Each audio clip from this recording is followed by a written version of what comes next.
নমস্কার বন্ধুরা, মেনকা রান্নাঘরে আপনাদের সবাইকে স্বাগত জানাই। তো বন্ধুরা, আজকের আমি আবার নতুন একটা ভিডিও নিয়ে চলে এসেছি। এই শীতকালে শিম সবজি খুবই কচি কচি সবজি পাওয়া যায়, আর সবুজ সবুজ খুব সুন্দর সবজি। তো এই শীতকালে শিমটা খুব ভালো পাওয়া যায়। তো আমি আজ শিম কচি কচি শিম কিনে নিয়ে এসেছি। এনে আজ আমি ভর্তা করছি, মশলা দিয়ে ভর্তা করব। তো কীভাবে বানাচ্ছি আপনাদের শেয়ার করছি। আর এই শিম ভর্তাটা একটুতেই এক থালা ভাত খাওয়া যাবে, এত সুন্দর হয়েছে শিম ভর্তাটা। তো চলুন কীভাবে বানাচ্ছি আপনাদের জন্য শেয়ার করছি। পুরো ভিডিওটা দেখার জন্য অনুরোধ করছি বন্ধুদেরকে। ভালো লাগলে লাইক কমেন্ট সাবস্ক্রাইব করে পাশে থাকবেন বন্ধুরা। প্রথমে আমি এখানে শিমগুলোকে দুদিকে মুখগুলো আঁশগুলোকে কেটে নিচ্ছি, দুদিকে নিয়ে ভালো করে ধুয়ে জল ঝরিয়ে রেখেছি।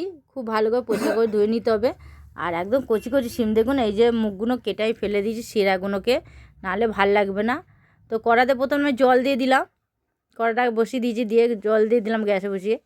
তো এবার শিমগুলো দিয়ে দিচ্ছি, ধুয়ে রাখা শিমগুলো দিয়ে দিলাম পরিষ্কার করে।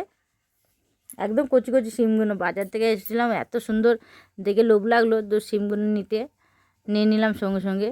তো এবার 10-12টা রসুন দিয়ে দিলাম, কাঁচা লঙ্কা দিয়ে দিলাম, ঝালটা যেমন খাবেন ঠিক সেই মতন দেবেন বন্ধুরা। আর একটু অর্ধেক টমেটো দিয়ে দিলাম। আর এখানে দিয়ে দেবো এবার চিংড়ি মাছ, একটু চিংড়ি মাছ দিয়ে দিচ্ছি। দিলিতে টেস্টটা খুব ভালো হবে আর খেতে দুর্দান্ত লাগবে। আর একটুখানিতে এত এক থালা ভাত খাওয়া যাবে, তা ভাবতে পারবেন না, এত সুন্দর হয়েছে এটা খেতে। বাড়িতে সবাই তো নেয়াই নেয়াই করছিলো। তা আর একটা গোটা পেঁয়াজ এখানে কেটে দিয়েছি, দিয়ে জলের মধ্যে দিয়ে কিছুক্ষণ এটা ভাপিয়ে নেবো একটুখানি। তো ভাপিয়ে জলটা ফেলে দিয়ে জলটা ঝরিয়ে নিয়েছি দেখুন। নিয়ে এবার এটাকে ঠান্ডা হয়েতে আমি এবার মিক্সিতে পেস্ট করে নিচ্ছি, সবটা একবারে মিক্সিতে পেস্ট করে নেবো। তো মিক্সিতে পেস্ট করে নিচ্ছি। তো এবার কড়ার মধ্যে তেল দিয়ে দিলাম, দুটো শুকনো লঙ্কা দিলাম, একটু কালো জিরে দিয়ে দিলাম। দিয়ে এবার একটু যে কালো জিরে একটু গন্ধটা বেরোবে তখনই এটা দিয়ে দিতে হবে কম আঁচে। আমি এবার সবটা ঢেলে দিলাম, শিমের যেটা পেস্ট করে রেখেছিলাম পেস্টটা ঢেলে দিলাম।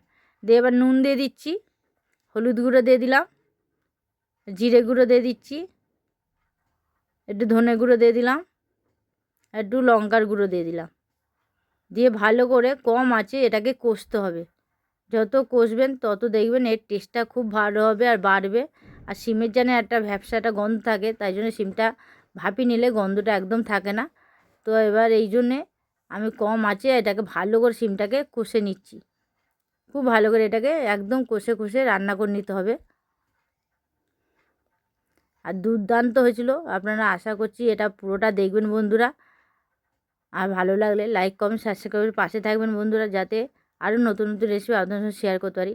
তো দেখুন একদম শুকিয়ে গেছে শিমটা, গিয়ে একদম শুকিয়ে একদম এইভাবে একটু মাখা মতন হয়ে যাবে। পাতলা ভাবটা থাকবে না, একদম ঘন ঘন যে হয়ে যাবে, শক্ত মতন হয়ে আসবে, তখন এটাকে নামিয়ে নেবে। এই দিয়ে গরম গরম এক থালা ভাত খাওয়া যাবে, এত সুন্দর হয়েছে, একটুতেই হয়ে যাবে, খুব বেশি লাগবে না। যারা শিম খায় না তারাও খুব এইটা দিয়ে দেখবেন, না বলে খাওয়াবেন, দেখবেন দুর্দান্ত লাগবে। আর তাদের এইটাই খেয়ে মনে লেগে যাবে। যারা শিম খায় না তাদেরও খুব ভালো লাগবে।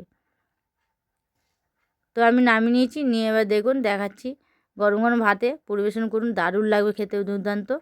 তো এখনও মতন আবার এসেছি নতুন ভিডিও আবার ফিরে আসবো বন্ধুরা। নমস্কার।